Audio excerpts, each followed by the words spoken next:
சரி, நான் 75% பாஸ்கருக்கு தரதா இருக்கேன். அது போக 25% நாம 5 பேரும், அதாவது ஸ்ரீதர், கோபால், நான், தாமு பேபி பிரிச்சுக்க போறோம். ஆளுக்கு 5% கிடைக்கும். மணி, நீ எங்களை ஏமாத்த பாக்குற. 25% 5ஆ பறிச்சா ஒவ்வொருத்தருக்கும் 5% இல்ல 14% கிடைக்கும் இல்லையா? அதானே வரும். இல்ல இல்ல, கேளுப்பா, நான் உங்களை ஏமாத்த மாட்டேன், எப்பவுமே ஏமாத்த மாட்டேன். இரு நான் போட்டு காட்டுறேன்.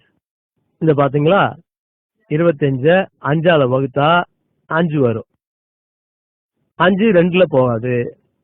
5 25ல 5 தடவை வரும். புரிஞ்சுதா?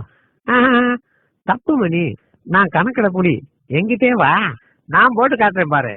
5 25 5 2ல போகுமா? போகாது. 5 5ல ஒரு தடவை போகும். இப்ப 2 சும்மா இருக்கு, அத கீழே கொண்டு வந்துருவோம். 5ஆல 20 வகுத்தா 4. கணக்கு இப்படி போடணும். 25 5ஆல வகுத்தா 14. ஓ நோ, நான் உனக்கு புரிய வைக்கிறேன். இதோ பாரு, 5 5 தரம் 5 5 5 25. பாரு, நல்லா போட்டாரு கணக்கு. என்ன உங்களுக்கு எவன் தான் கணக்கு சொல்லி கொடுத்தானு தெரியல. கொடுங்க, இப்படி நான் போட்டு காட்டுறேன். 14 5ஆல பெருக்கினாதான் 25 வரும். 5 × 4 20.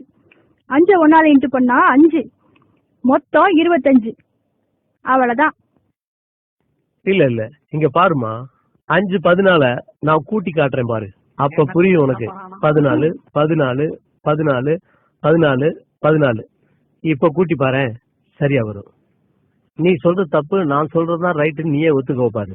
4 8 12 16 20 21 22 23 24 25. அது கணக்குல ஏதோ டவுட்னா என்கிட்ட கேட்டுக்கப்பா. அடச்சா.